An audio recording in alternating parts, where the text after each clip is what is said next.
أعوذ بالله من الشيطان الرجيم بسم الله الرحمن الرحيم الحمد لله الذي يفتتح بحمده كل رسالة ومقالة وأشهد أن لا إله إلا الله وحده لا شريك له وأشهد أن محمدا عبده ورسوله اللهم صل وسلم وبارك على نبينا محمد وعلى آله وصحبه ومن تبعهم بإحسان إلى يوم الدين أما بعد عباد الرحمن فإني أوصيكم ونفسي بتقوى الله المنان القائل في كتابه القرآن أعوذ بالله من الشيطان الرجيم يا أيها الذين آمنوا اتقوا الله حق تقاته ولا تموتن إلا وأنتم مسلمون Sadaqallahul Azim. Hadirin sidang Jumat yang dirahmati Allah Subhanahu wa taala. Alhamdulillah, Allah yang Maha Bijaksana sampai saat ini masih memperkenankan kita untuk menikmati iman dan Islam. Keimanan dan keislaman itu pula lah yang menjadi penggerak jiwa kita untuk melaksanakan ibadah Jumat di siang hari yang mulia ini. Kemudian ajaran tentang keimanan dan keislaman yang agung itu sampai kepada kita adalah risalah yang agung yang diwahyukan oleh Allah kepada makhluk yang paling mulia, yakni Nabi besar Muhammad sallallahu alaihi wasallam. Karena itu setelah memuji Allah, tentu seharusnya kita berkenan pula untuk bersolawat kepada pembawa risalah ini dengan lafaz Allahumma salli wa sallim wa barik ala nabiyyina Muhammad wa ala alihi wa ashabihi wa man tabi'ahum bi ihsanin ila yaumiddin. Melalui mimbar ini khatib tak jemu dan tak bosan-bosannya untuk berwasiat dan mengajak, menghimbau kepada kita semua, terutama kepada diri khatib pribadi, agar kita sama-sama senantiasa meningkatkan ketakwaan kita kepada Allah Subhanahu wa taala. Karena ketakwaanlah nantinya menjadi ukuran siapa kita di hadapan Allah Subhanahu wa taala. Hadirin sidang Jumat yang dirahmati Allah Subhanahu wa taala. Pada kesempatan khutbah yang singkat ini, sebagai ikhtiar kita untuk meningkatkan ketakwaan kepada Allah Subhanahu wa taala, khatib ingin mengulas secara ringkas mengenai petunjuk sebuah ayat Al-Qur'an yang mungkin sama-sama telah kita ketahui, yaitu Quran surah Al-Ankabut ayat 69. Wallazina jahadu fina lanahdiyannahum subulana wa innallaha lama'al muhsinin. Orang-orang yang berusaha dengan sungguh-sungguh untuk mencari keridhaan kami, kata Allah, benar-benar akan kami tunjukkan kepada mereka jalan-jalan kami. Sesungguhnya Allah benar-benar bersama orang-orang yang berbuat kebaikan. Sebagaimana yang telah kita ketahui bahwa ayat ini menerangkan janji yang mulia dari Allah. Allah berjanji kepada orang-orang mukmin yang berjihad di jalan Allah dan siap berkorban serta menanggung segala rintangan. Allah akan memberikan mereka petunjuk, membantu orang-orang yang berjihad itu membulatkan tekad, memberikan bantuan tentang segala hal, sehingga orang-orang yang berjihad di jalan Allah mereka memperoleh kemenangan serta kebahagiaan dunia dan akhirat. Namun jihad di sini dipahami secara luas. Para ulama menjelaskan salah satu jihad yang dimaksudkan oleh ayat tersebut adalah jihad dalam menuntut ilmu.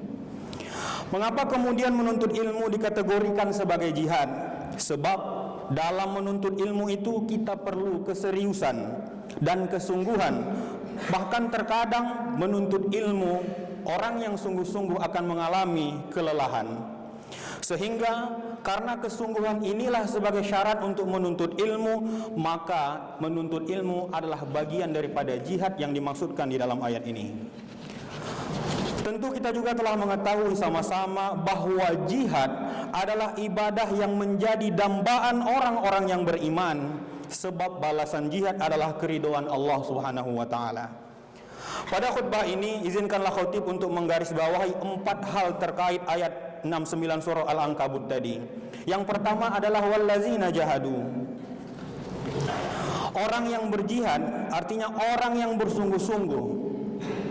Kalau kita kaitkan sebagai diri kita sama-sama sebagai penuntut ilmu atau siswa, jadi bukan berarti karena kita sudah bersekolah lantas dinamakan dengan orang yang berjihad. Bukan berarti kita yang telah terdaftar sebagai siswa lantas dianggap sudah berjihad. Tetapi kata kuncinya, orang yang berjihad itu adalah siswa yang memiliki kesungguhan dalam menuntut ilmu. Merekalah yang dikatakan berjihad di jalan Allah Subhanahu wa taala. Bukan hanya sekedar siswa, tapi siswa yang mengerahkan segenap kemampuannya secara sungguh-sungguh dan konsisten, disiplin dan sebagainya untuk menuju atau menuntut ilmu sehingga meraih keridhaan Allah Subhanahu wa taala.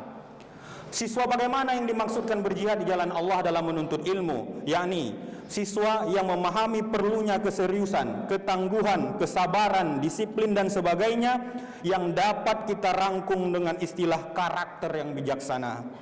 Ternyata dalam ayat ini kita telah mengetahui bahwa dalam menuntut ilmu atau belajar bukan IQ yang tinggi sebagai modal utamanya, bukan IQ sebagai modal utama, tetapi adalah karakter. Karakterlah yang akan membawa seorang siswa menuju kesuksesannya dalam belajar. Sebagaimana diterangkan dalam Miftahun Najah ditulis oleh Syekh Aid Al-Qarni, beliau menjelaskan tentang bagaimana rahasia besar orang-orang besar dalam Islam. Bagaimana orang-orang yang besar dalam Islam itu mendapati kesuksesan mereka. Salah satu contohnya ulama besar yang bernama Al-Muzni. Seorang ulama besar yang kita kenal ini ternyata tidak hanya belajar di sekolah. Setelah pulang sekolah mereka mengulang pelajarannya sampai 500 kali sampai mereka paham gitu. Bahkan ulama yang besar sama-sama kita telah kenal, Abu Ishaq Al-Shirazi mengulang pelajarannya sebanyak 100 kali dan mengulang setiap bagian bab-bab bukunya itu sebanyak 1000 kali sehingga dia mampu menulis buku sebanyak 100 jilid. Ini makna kesungguhan berjihad menuntut ilmu. Kemudian yang paling kita kenal sama-sama, Abu Hurairah hampir menghafal seluruh hadis. Ia membagi malamnya menjadi 3 sebagai bukti kesungguhannya dalam menuntut ilmu. Sebagian malamnya untuk sholat, sebagian laginya untuk menghafal, dan sebagian lagi baru untuk beristirahat. Contoh yang lain, Imam Ahmad bin Hambal, beliau rela berjalan sejauh 30.000 mil hanya untuk mencari hadis. Ia menghafal 1 juta hadis dan menulis 4.000 hadis dalam musnadnya. Masih banyak lagi kisah sukses orang-orang besar dalam buku tersebut, yang pada intinya kesuksesan orang dalam meraih cita-citanya bukan pada IQ-nya, tetapi karakter pantang menyerah, disiplin dan karakter bijaksana yang lainnya. Kesungguhan inilah yang dinilai sebagai jihad dalam menuntut ilmu. Ada pesan yang menarik untuk kita sebagai siswa atau penuntut ilmu, bahwa belajarlah dengan penuh ketekunan, jangan sampai merasa bosan dan jangan sampai kita ditipu oleh rasa malas. Petaka seorang penuntut ilmu adalah rasa bosan dan kemalasan. Kemudian yang kedua yang perlu kita garis bawahi di dalam ayat tadi, yaitu adalah kata fina yang artinya mencari keridhaan Allah Subhanahu wa taala. Hal ini berarti setiap pelajar, setiap siswa boleh bercita-cita menjadi apapun. Selain bersungguh-sungguh dalam belajar, seorang siswa atau penuntut ilmu juga harus menjadikan tujuan akhirnya adalah keridhaan Allah Subhanahu wa taala. Ringkaslah, belajarlah dengan sungguh-sungguh, gapailah cita-cita, namun harus kita niatkan cita-cita kita itu untuk menolong agama Allah Subhanahu wa taala sehingga kita mendapat keridhaan Allah Subhanahu wa taala. Hadirin sidang Jumat yang dirahmati Allah Subhanahu wa taala, sebagai siswa muslim, kita tidak hanya belajar untuk belajar, tetapi kita harus dipandu moral Islami, yakni nilai kita adalah ketika mampu mengabdikan diri untuk agama Allah Subhanahu wa taala untuk mendapatkan keridhaan Allah Subhanahu wa taala. Sebagaimana penjelasan Imam Ahmad bin Hambal bahwa tujuan menuntut ilmu itu ada 2. Pertama, untuk mendapatkan keridhaan Allah. Yang kedua adalah menghilangkan kebodohan diri sendiri. Yang ketiga, yang perlu kita renungkan adalah lanahdiyannahum subulana, yang maknanya benar-benar akan kami tunjukkan kepada mereka jalan-jalan kami. Imam Ar-Razi dalam Mafatih Al-Ghaib menafsirkan lanahdiyannahum subulana dengan barang siapa yang bersungguh-sungguh dalam belajar, maka sungguh dia memperoleh petunjuk dari ilmu Allah dan penjelasan atas sesuatu dengan sejelas-jelasnya. Lagi-lagi penafsiran ini membahas soal karakter kesungguhan. Boleh jadi sebagai contoh kemungkinan pada saat kita belajar kita sulit memahami. Terkadang kita sulit menghafal pelajaran yang perlu untuk dihafal. Tetapi melalui ayat ini Allah telah memastikan bahwa siapa yang tekun dan pantang menyerah, Allah telah memastikan akan menolong mereka sehingga pelajaran itu bisa dikuasai. Namun terkadang melalui penafsiran ayat ini juga sebagaimana penjelasan Imam Ar-Razi tadi, mengapa bisa kita sulit memahami pelajaran? Bahkan terkadang pelajaran yang lain bisa kita cerna. Sebenarnya terkadang kenapa kita tidak mudah memahami suatu pelajaran itu adalah bagian daripada teguran Allah Subhanahu wa taala. Teguran apa yang dimaksud? Dalam tafsir Ibnu Katsir dijelaskan bahwa makna lanahdiyannahum subulana ini adalah orang-orang yang mengamalkan ilmunya, kelak Allah akan memberikan mereka petunjuk terhadap apa yang tidak mereka ketahui sebelumnya. Jadi sederhananya, sebelum kita mempelajari hal-hal yang baru, maka amalkanlah pelajaran yang sudah kita terima. Inilah teguran yang dimaksud, bahwa ketika kita tidak paham suatu pelajaran, boleh jadi itu disebabkan karena kita belum maksimal mengamalkan ilmu atau pemahaman yang sudah kita miliki.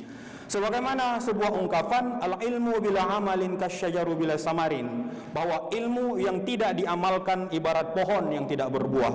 Jadi pohon ilmu dalam diri kita tidak akan berbuah sebelum ilmu yang ada pada kita diamalkan lebih dahulu. Dengan kata lain, mengamalkan ilmu itu ibarat hujan yang menumbuhkan, sehingga kita bisa mendapatkan ilmu yang belum kita kuasai. Yang terakhir adalah yang keempat, wa innallaha lama'al muhsinin. Sesungguhnya Allah benar-benar bersama orang-orang yang berbuat kebaikan. Untuk itu kita sebagai pelajar, kita sebagai siswa, senantiasalah kita menjadi insan yang berlomba-lomba dalam kebaikan. Sebab hajat pada kebaikan akan mendatangkan kebaikan pada diri kita sendiri. Dalam hal ini bagaimana seorang siswa berlomba-lomba dalam kebaikan?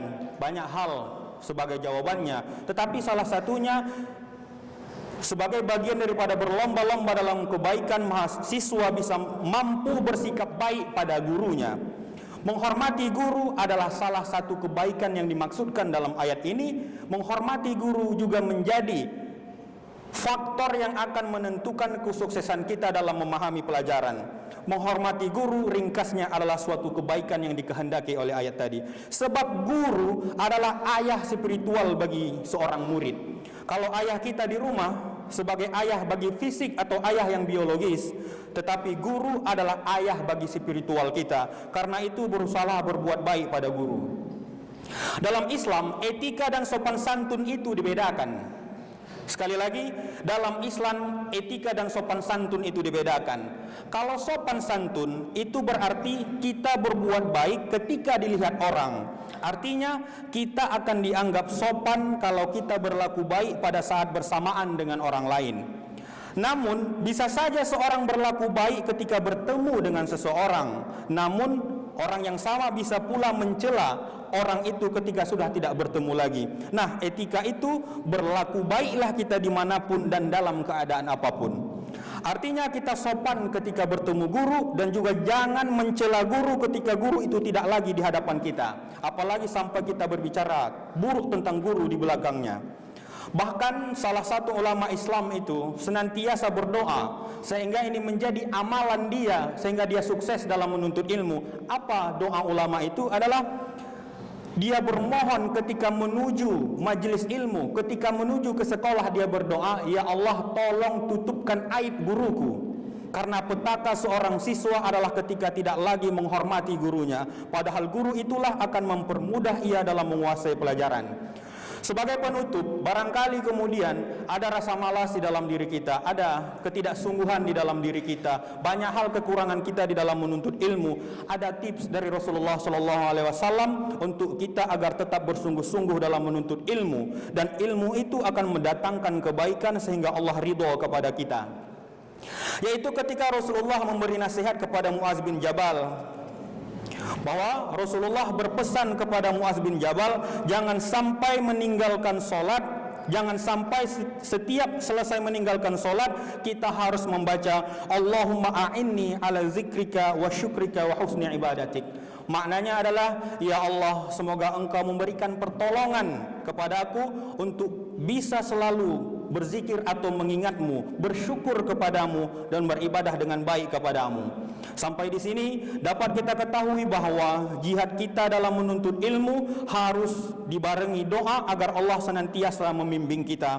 Allah bimbing kita untuk senantiasa mengingatnya, bersyukur padanya, dan kita diberikan nikmat untuk merasakan ibadah yang sempurna dengan ilmu yang kita pelajari, sehingga sukseslah jalan jihad kita dalam menuntut ilmu. Wallahu a'lam, mudah-mudahan bermanfaat.